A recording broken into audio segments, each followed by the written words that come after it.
story of Spartacus is epic in every way.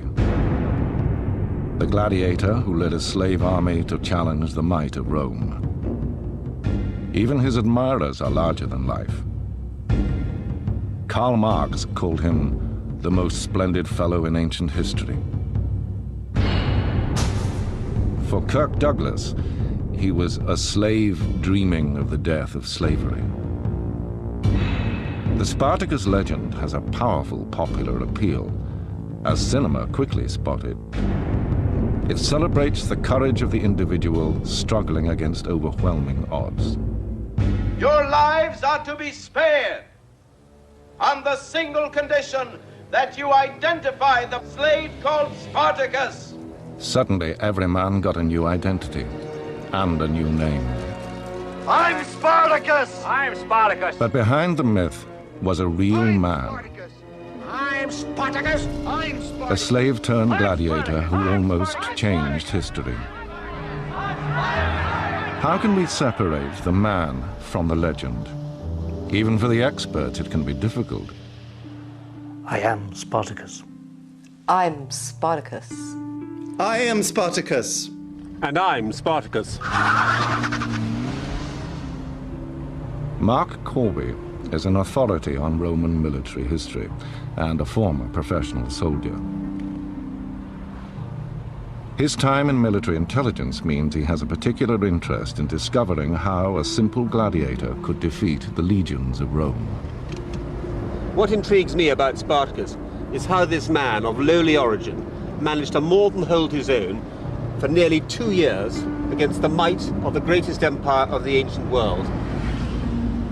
Yet this figure remains extraordinarily enigmatic, and I hope to put some flesh on otherwise very bare bones.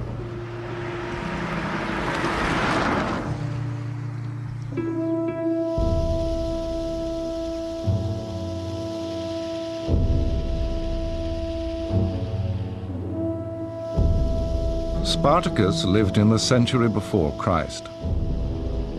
Our slender knowledge of him comes from Roman writings, but they're concerned with his rebellion, not his personal history. They simply say he came from Thrace, present-day Bulgaria. He was a barbarian and a slave. Slavery was the lifeblood that enabled Rome to build its empire. Already in the 1st century BC, the city dominated the Mediterranean world. It had brought 2 million slaves like Spartacus to Italy, almost 1 in 3 of the population. They came from conquered nations to feed the Roman war machine and support the lavish lifestyle of Roman citizens. In the heart of present-day Rome, Mark Corby was shown evidence of just how much the Romans depended on slaves in the time of Spartacus. Well, come along through here then, Mark.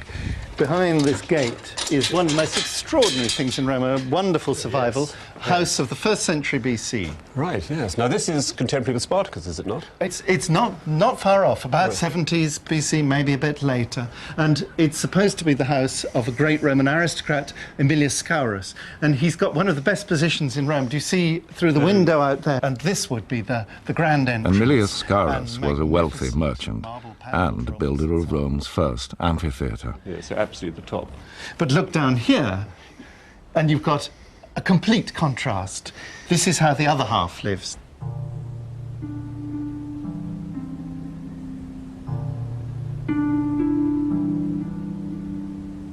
Below the house, the slave quarters show what underpinned Roman privilege 2,000 years ago. Look round here to the left, Mark. You see just a tiny little cubicle, just room for the bed itself and about a couple of feet in which to get onto the bed. No light whatsoever. And there's that low ceiling again up there. For every household of wealthy citizens, there was a warren of these dark dungeons. Up to 400 slaves in tightly packed anonymity. How many people do you think Scaurus could actually keep down here? You really can't fit more than one, most 2 in each room, and yet there were households that had hundreds of slaves. Up to what? 200 or 300, perhaps? 400. Oh, yes, the famous case. Even when restored, the tiny cells reflect the confined lives of the slaves who lived here. If you come through here, you've got one which they've actually reconstructed. Oh, with plaster still there, isn't Well, it? yes, that's genuine ancient plasterwork. And with decoration. Oh, yes, indeed. Now, presumably, somebody like Spartacus would think they'd rather arrived in heaven if they were to live in such accommodation Well, as this. I think Spartacus would have been very lucky indeed to be in such well-decorated circumstances. No, this is not a room for a ground-down gladiator. Yes. Spartacus would have known that 2 earlier slave revolts on Sicily had both been crushed. They'd unsettled the Romans. Slaves were kept in place now by fear of retribution. Slavery, by its very nature, is a violent, oppressive system. You can be beaten, you can be crucified, you can be executed, you can be flogged. And it's not so much that this necessarily happened every day, but the fear of it must have pervaded every slave's life and consciousness. I think that slaves were in danger of their lives, or felt themselves to be, and masters were in danger of slaves. So there was a mutual enmity.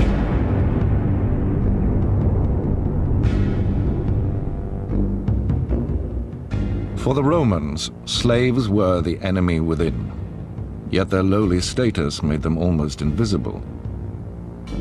This depiction of a slave at auction is rare. But there was one place they couldn't be disregarded, in the gladiatorial arena. Because the men who fought and died in this most Roman of rituals were, almost without exception, slaves. The Romans saw bloodshed in the arena as a celebration of the highest of virtues. Courage in the face of death.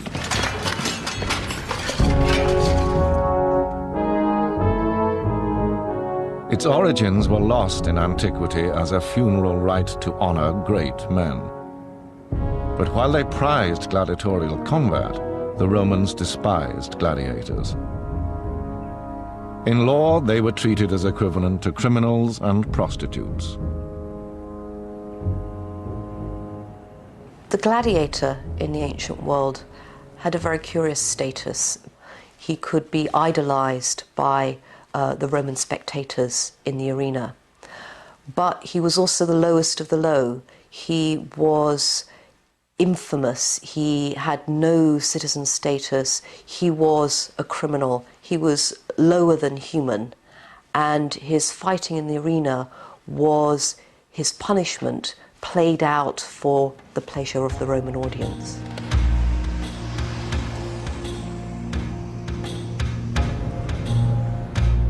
So how did Spartacus become a gladiator?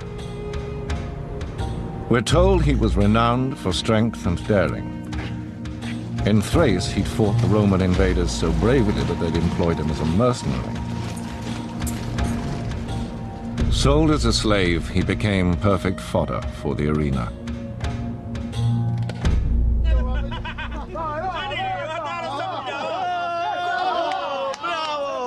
He was taken not to Rome, but 120 miles south, down the Appian Way to the city of Capua. Today, it's a traffic-choked provincial town. But 2,000 years ago, this was the center of gladiatorial excellence for the Roman Empire. In the shadow of the later amphitheater, Mark Corby found the remains of the training ground where Spartacus was blooded as a gladiator.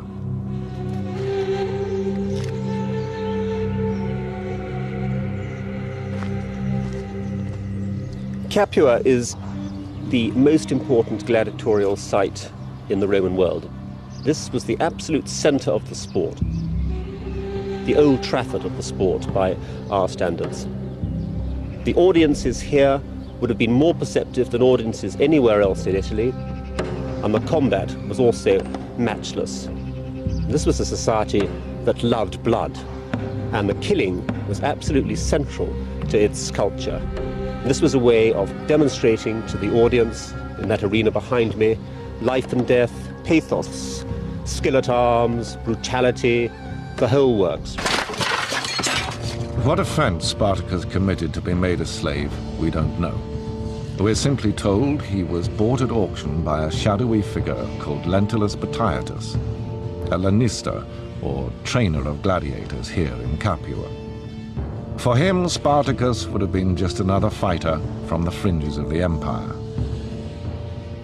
Most of the gladiators would probably be only recently enslaved. They were brought to Italy, they were put up stark naked in the slave market. A lanista would come along and look at them and say, he's got just the body to make a good gladiator. So this would have been a bit of a shock. One minute they will have been living in a small mud hut on the other side of the Rhine, perhaps, or in the depths of Macedonia, and a year later they'd be fighting for their lives in the arena behind me. It was a nightmare world they were entering, and new gladiators had to submit to it unconditionally.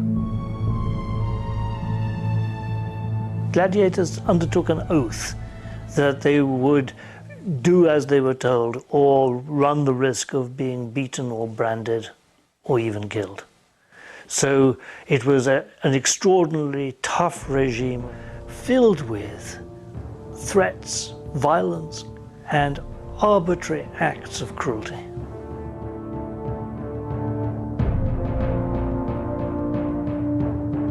In this brutal setting, organized resistance was almost impossible. Thracians, Gauls, and Germans were separated by language and culture. Their training divided them still further, setting man against man. You would not want to befriend a fellow gladiator if you knew you were going to have to face them in the arena the next day, if you knew that to live they had to die. And yet, the history of Spartacus and his breaking out of the Capua school with his fellow gladiators suggests that somewhere along the line, Spartacus managed to overcome that terrible problem of the gladiatorial school and to find a common bond. When the opportunity arrived, it was sudden. Spartacus persuaded over 70 fellow gladiators to make the bid for freedom with makeshift weapons. Spartacus and about 74 companions broke out of his gladiatorial barracks. Now that happened almost exactly where I'm sitting now, maybe a few yards. We don't know the precise spot, but it was in a few meters of where I'm sitting. Using their initiative, they went straight to the cookhouse, grabbed as many cleavers and spits and other nasty-looking domestic instruments, and used those initially as weapons. The moment came, they saw their chance, overpowered the guards, and so started the Great Revolt.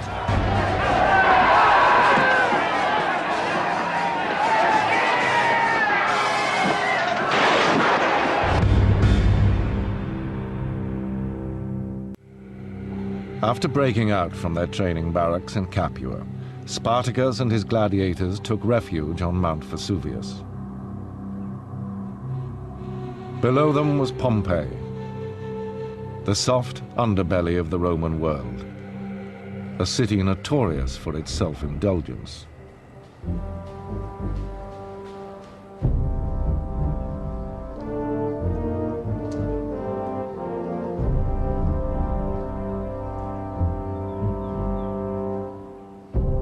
Even the gladiator barracks in Pompeii were highly decorated.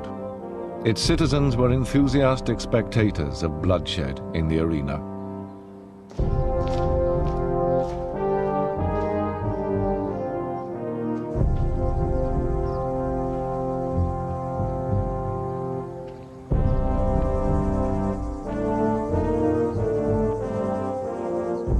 Spartacus himself may well have fought in this amphitheater. It was a major venue for fighters trained in Capua. But now he was the spectator. And from his vantage point on the mountain, Spartacus threatened to make Pompeii his entertainment. This really was one of the softest cities in Italy. It had gloried in gladiatorial games, it promoted gladiatorial games, and suddenly the gladiators were after them. the gladiators were not alone. Their camp on Vesuvius had become a beacon, attracting all those who had a grievance against Rome. Its social outcasts had long been bitter. Now, in Spartacus, they had found a figurehead. Spartacus seems to accumulate a very mixed group of people. You've got a core of gladiators, then you've got runaway slaves. But you've then got the whole sort of rather unstable population of the area, the dispossessed, anyone who hasn't got a firm stake in the land gathers around the banners. The numbers were swelling, but it was a motley band of runaways gathered in the rebel camp. The troops sent to quell the uprising can have had little foreboding. When the first Roman force of 3,000 men arrived at Vesuvius, they will have been very cocky and overconfident. Here they were, just taking on a small handful of gladiators, as they saw it, and some miscellaneous scum. After all, they represented the great power. They had leadership, they had weapons, they had equipment, they had the greatest state in the known world behind them. Frankly, this was going to be a bit of a pushover. Spartacus was determined to prove otherwise. The Romans might have superior force, but he had a gladiator's sense of timing. He could afford to wait and watch for an opening. From up there, of course, he had a magnificent view of the entire Campanian plain. He was sitting really in his own natural amphitheatre.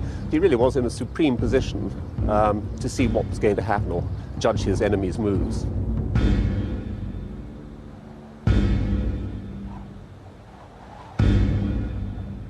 And when they least expected it, Spartacus struck. Using ropes made from vines, he abseiled his entire force down the steepest face of Vesuvius to encircle the enemy. He manages to get behind the Roman lines and then attacks their camp from behind. Now, because they're raw troops and they're not expecting this, they panic. I mean, the worst possible thing has happened. One moment they think they have Spartacus bottled up on a 4,000-foot mountain. The next second he's cut them off and he's assaulting their camp. And they obviously issue the famous order, run away. Spartacus had won the first bout, but the real contest was just beginning. The Roman response to defeat was massive retaliation. A second force was sent, twice the size of the first. It carried before it the symbol of Roman authority, the fasces. This axe, tightly bound in a bundle of rods, represented Rome's power to enforce its laws through beating and execution. For the 6,000 troops marching behind it, this was the equivalent of a mission statement. The rebels were common criminals and to be dispatched accordingly. What followed for the Romans was humiliation. In a brilliant campaign, Spartacus not only destroyed their army, but seized the fasces from them.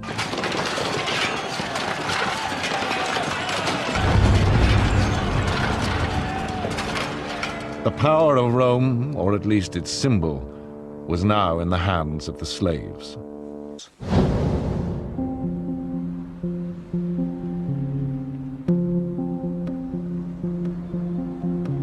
Spartacus did not let the delights of Pompey detain his troops. He led them south, plundering smaller towns and moving quickly. We're told that he shared the spoils equally with his men, unheard of in a Roman commander. This was a new kind of leader, and he was about to face a new challenge.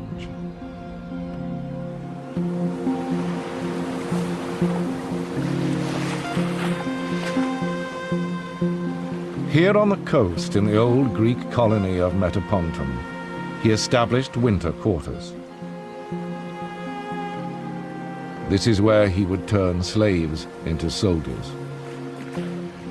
It's a perfect site for Spartacus to have picked, frankly, for the winter. It's over 350 miles from Rome, so it makes it awkward to get to. Its rear is protected by the sea, so you cannot be surrounded and cut off here. The approaches to it over there, once one gets up into the hill country, are fairly awkward.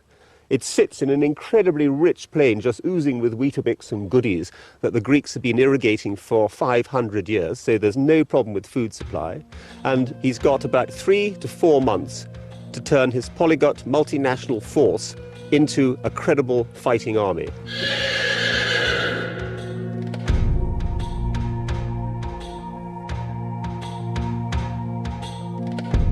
What this slave army needed was weapons and armor. To get them, Spartacus impressed hard-headed priorities on his followers.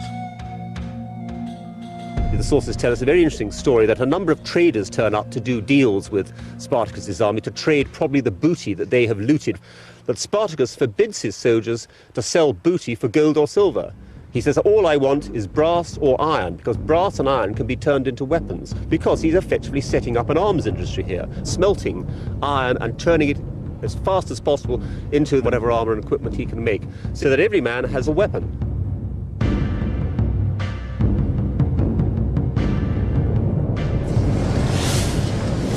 And this was the weapon, the Roman gladius, or short sword. It was their ability with the gladius that gave the gladiators their name. Now the task was to pass on that lethal skill at arms to their raw recruits.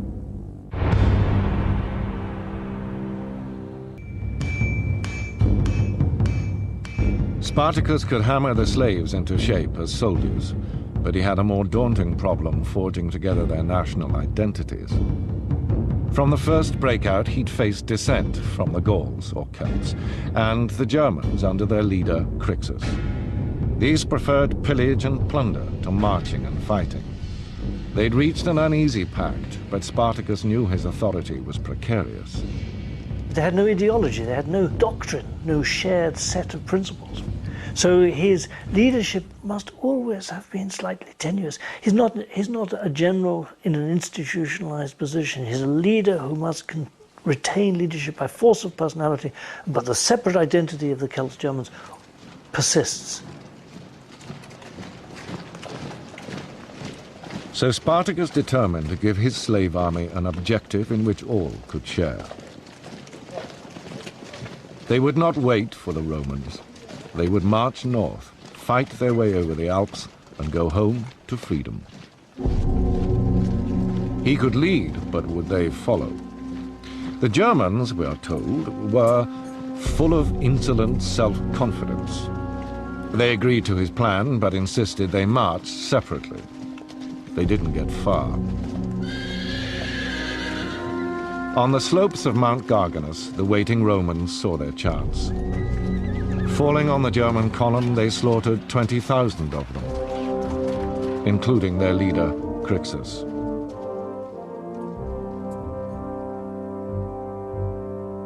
It was a savage blow. Yet Spartacus rallied his troops through sheer audacity.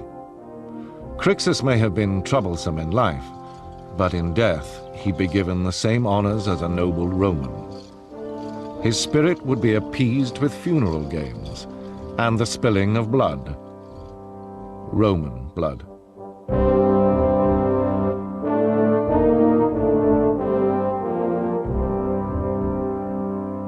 Spartacus bounces back with an extraordinary piece of theatre, a fantastic piece of propaganda. He takes 400 Roman prisoners, who he's previously captured, and forces them to fight gladiatorial games, funereal games, for the very soul of Crixus. Now, this is an extraordinary reverse, and would have caused the Romans extraordinary intake of breath when this news got back to Rome. It was a defining moment. Spartacus, the slave, had become more Roman than the Romans. From now on, he would be under their skin. This is the nightmare opponent. He's the lowest of the low, but he's got the brains, he's got the courage that are the defining characteristics of a civilization that sees itself as superior. And he's seizing all their virtues, challenging them, and saying, I, the slave, am the real hero. That's a tremendous psychological challenge.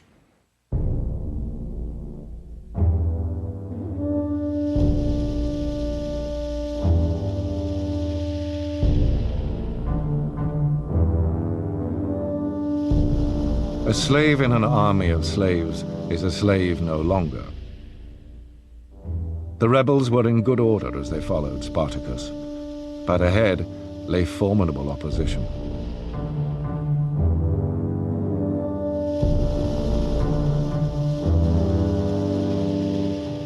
Fortune had favored them so far. The Romans were tied up in 3 foreign wars. The troops left at home were not their finest. But after a 500-mile march, the rebels were about to meet an elite.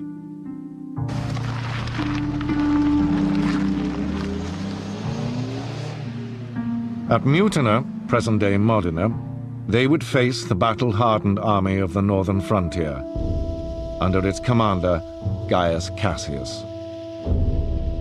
This army is the real thing, a real professional Roman battle-trained army with long-service professional centurions as its backbone.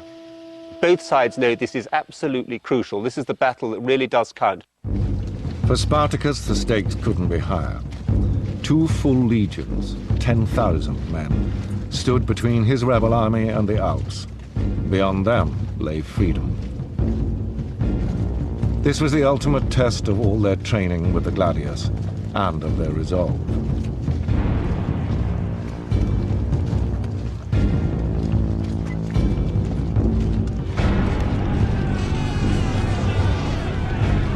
This is close-quarter infantry killing. When I say close quarter, men are killing each other when they're only 24 inches apart, fighting shoulder to shoulder, neck to neck.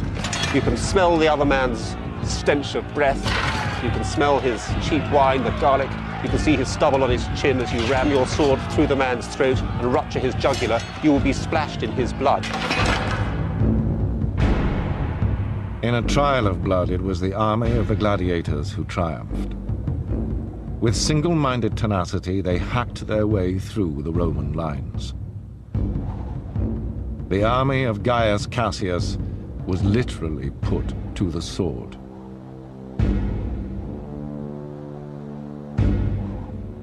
The Romans are overwhelmed and annihilated. Virtually every man, I think, is lost. Because not only is their army destroyed, but we know that their camp is also taken, and that one source also tells us that their commander, the proconsul, is also killed.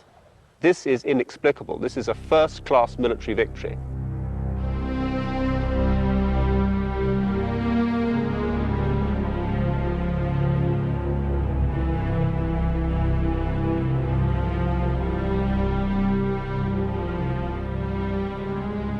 For Spartacus, the way was open across the Alps to lead his followers homewards. This at last was the moment for which they had fought so hard. But incredibly, in the moment of victory, they chose to turn away from freedom. Instead, they marched south once more, back into the lion's mouth.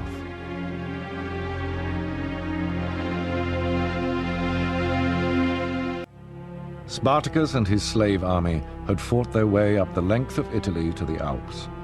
Ahead lay the prospect of a return to their homelands and to freedom. But Spartacus now found his followers had no desire to go home. They wanted to march south again and go on fighting Romans. The army have got a taste now for plunder and loot and booty, and the idea of clambering across the Alps and heading into the barbarian world beyond is not very attractive. The men say, right, we're going to vote with our feet. We ain't going forward. We want to go backwards. And however much he harangues them, he can do nothing about it. But Spartacus too had something to lose.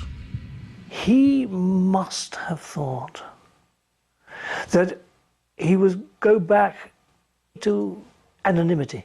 He would no longer be a general. The only way in which he could maintain his status, the exhilaration of combat, of being in charge, was to keep his army together.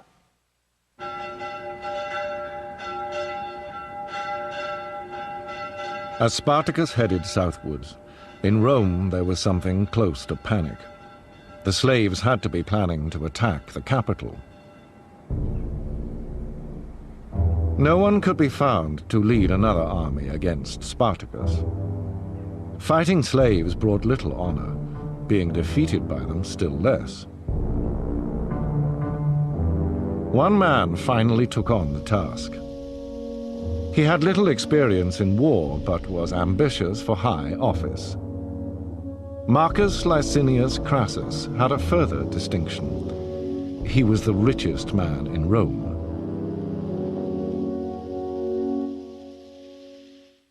Crassus we mostly see as a businessman or a speculator. He's famous for owning enormous amounts of property in Rome, tearing it down, putting up new houses, and becoming enormously rich. And Crassus is the man who says the definition of wealth is you have to be able to equip an army from your own resources.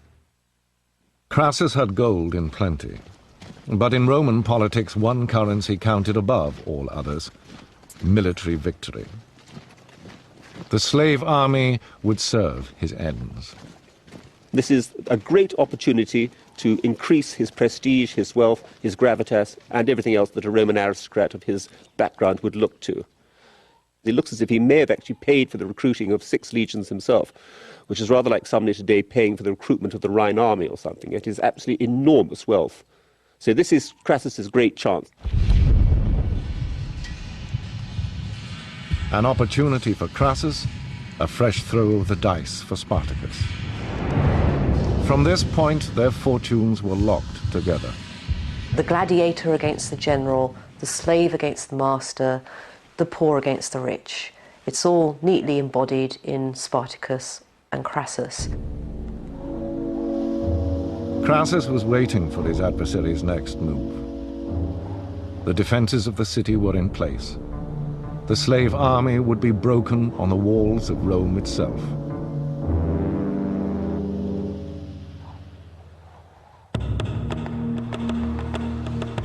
The attack never came. Spartacus knew the Romans too well to take on their fortifications with no siege equipment. He would stay in open country and make his opponents come to him. They met near Picenum.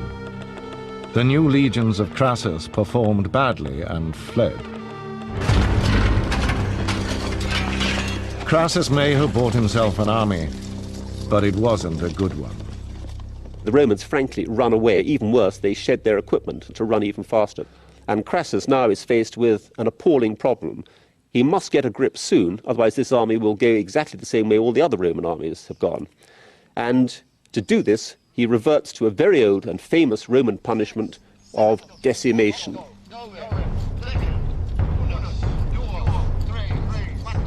Decimation had been the ancient Roman penalty for cowardice. It involved the killing of every 10th man amongst those responsible. In the case of Crassus's army, that could mean up to 4,000 executed. Those picked out were beaten to death by their own comrades.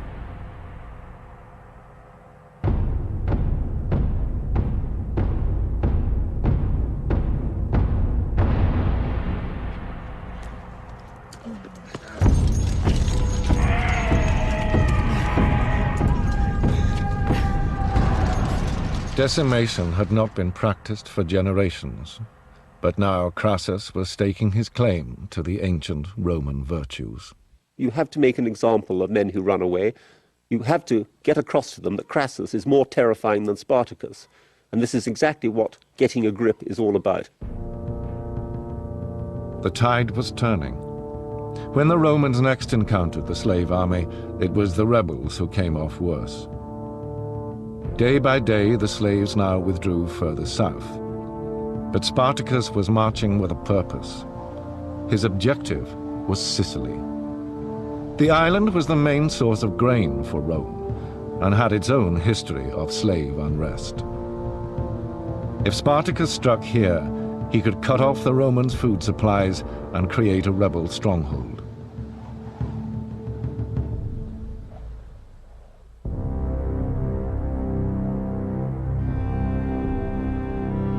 But the waters between Sicily and the mainland are treacherous.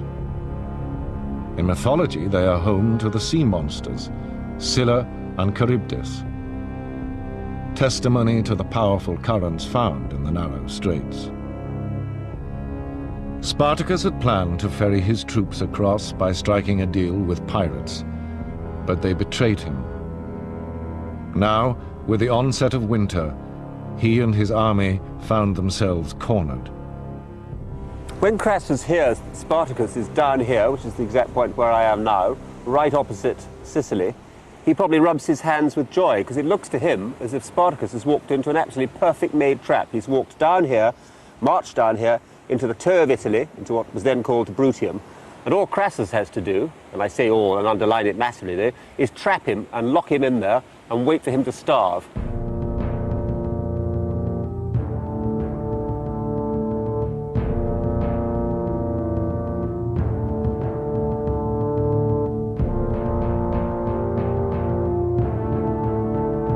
The trap was truly monumental. What Crassus did was build a ditch and wall right across the toe of Italy to imprison the slave army. Defenses like these were the Roman army's stock in trade and had never been breached. Crassus' position is incredibly strong. His army have constructed a magnificent fortification across this isthmus, so he is in a very strong position, and he probably thinks that this is impregnable, that Spartacus will come up and will probably attack it, but will beat himself to pieces on it, just as the waves do on the rocks. In his first assault on the wall, Spartacus was thrown back. 6,000 of his men were killed. But his bloody-mindedness matched that of Crassus. He determined to show his own army the price of failure.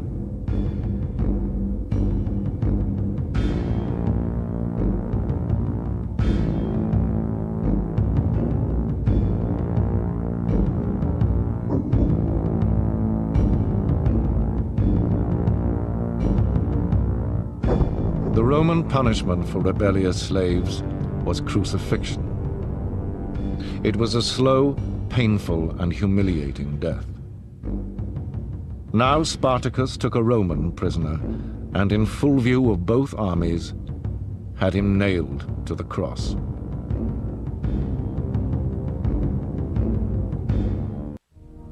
In Rome, the Senate finally lost patience. Enough was enough.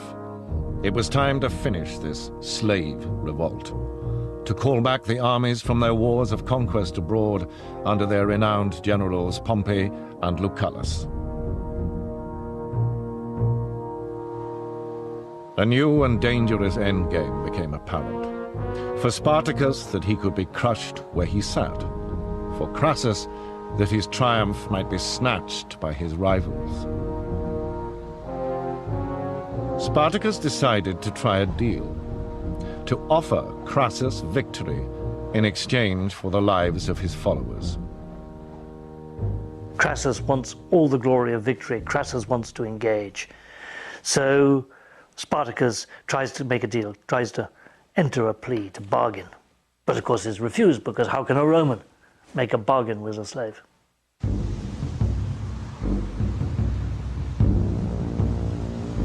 But the slave had one more lesson for the Roman. Under cover of night, he overwhelmed the supposedly impregnable fortifications and, for the last time, broke free. This was an incredible achievement. Spartacus has carried out an unheard of military feat. He's on his way north again.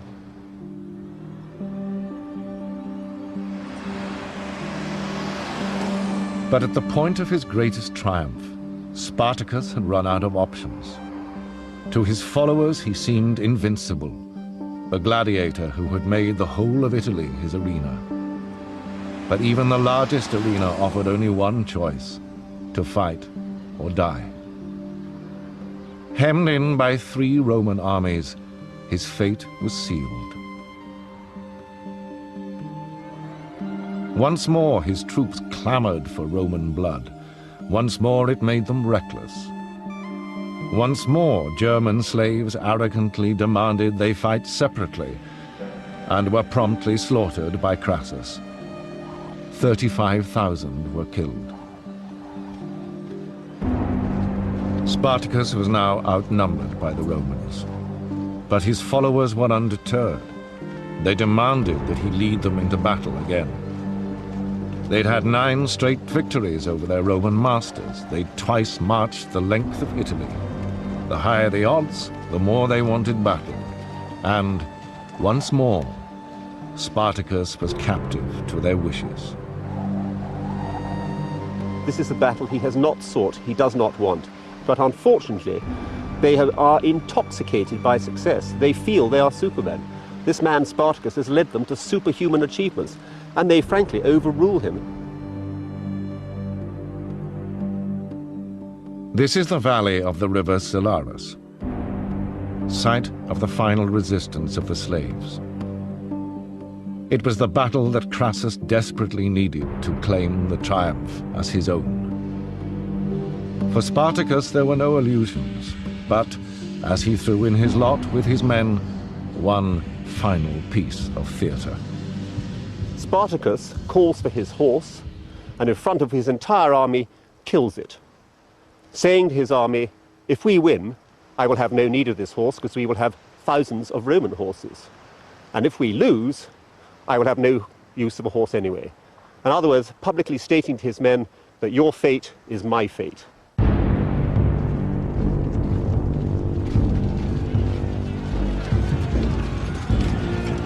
The detail of the battle is stark.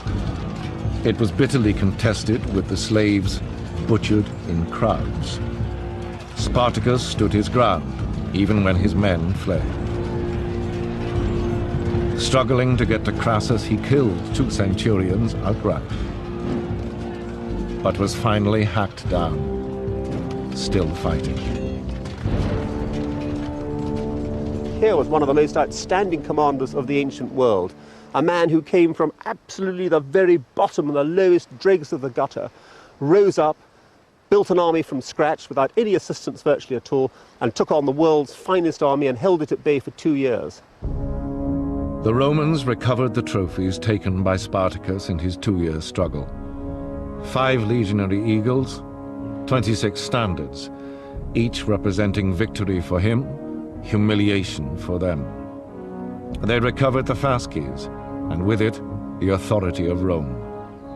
But, we're told, what they didn't find on the battlefield was the body of Spartacus. The image of the missing body is part of the myth creation of a legendary figure. Spartacus is both reality, a rebellious general slave who is miraculously effective as a leader of slaves, of gladiators, of peasants. But also he's a symbol of barbarian strength, a warning of what might happen to Rome. In the end, if we're not careful, the people whom we defeated will defeat us. And of course it happened. It took 4 centuries, but it happened. Spartacus is a legend of the Romans' own making. It was they, the slave masters, who set down the history of his slave revolt, and they, the victors, who assured the enduring memory of his defeat. For the Romans, he was a bogeyman. What they couldn't anticipate was that for us, Spartacus would become a hero and the ultimate symbol of resistance to Rome. But it was the Roman response after the final battle that sealed the memory of his slave uprising. Denied the body of Spartacus, Crassus took the surviving rebels back to Capua, where the revolt had started. And from there, along the Appian Way to the gates of Rome, he crucified all 6,000 of them.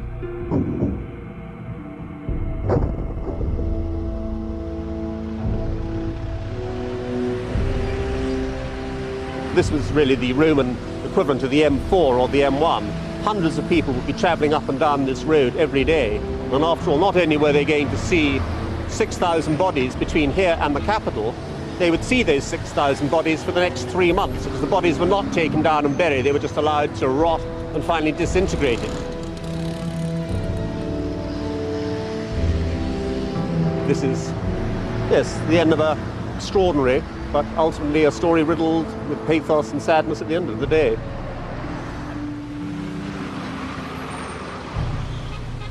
Spartacus' achievement must be that we're still talking about him.